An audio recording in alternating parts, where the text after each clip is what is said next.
நாம் சொல்லுகிற அரசியல் அவர்களுக்கு தெரிய வர குறைந்தது இன்னும் 1/4 நூற்றாண்டுக்கு மேல ஆகும். அவர்களுக்கு நம்ம என்ன சொல்றோம்னு தெரியும். நாம் பேசுவது வேடிக்கையா இருக்கிறது, வேடிக்கை காட்டினவன் தலைவனா தெரியுதான். ஒன்றும் பண்றதுக்கு இல்லை, ஒன்றும் பண்றதுக்கு இல்லை. அவர்களுக்கு தேவை கருத்து அல்ல, வெறும் கவர்ச்சி. கவர்ச்சி எவ்வளவு. யாரு வேட்பாளர்னு தெரியாது, என்ன சொல்றான்னு தெரியாது, அவன் வேலை செஞ்சாலும் தெரியாது, எதுக்கு போடுறோம் ஏன் போடுறோம்னு போட்டு கடைசியா வென்றவர் இவர் தான் வேட்பாளரா விளங்கிரும்டா நாடு. டே விளங்கிரும்டா.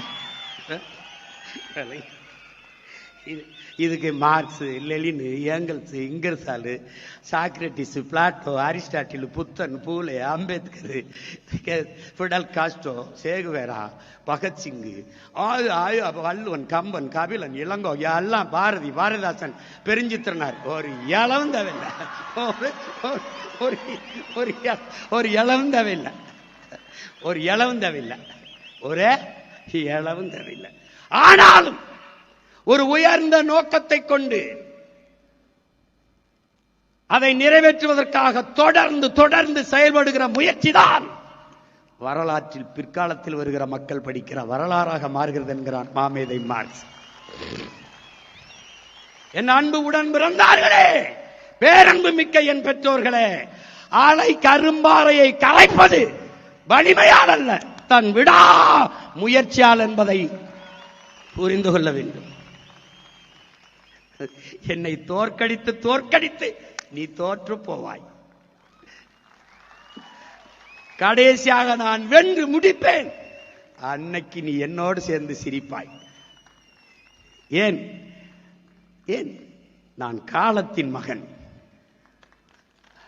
வரலாற்றின் பிள்ளை.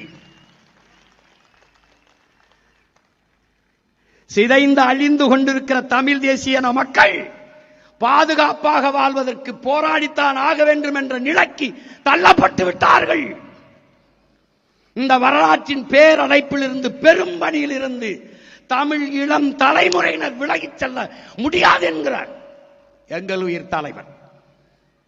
அந்த கூற்றுக்கேற்ப விலகிச் செல்லாமல் கூடியவர்களால் இங்கே இங்கே திரள் நிதி என்று சொல்லிக்கொண்டு எங்களுடைய புலம்பெயர்ந்த மக்களுடைய பணத்திலே தன்னுடைய பிள்ளையையும் கொண்டு அமெரிக்காவிலே படிப்பித்த சீமான் என்கிற சாமானுக்கு இவர்கள் வடிவாக படித்திருக்கார்.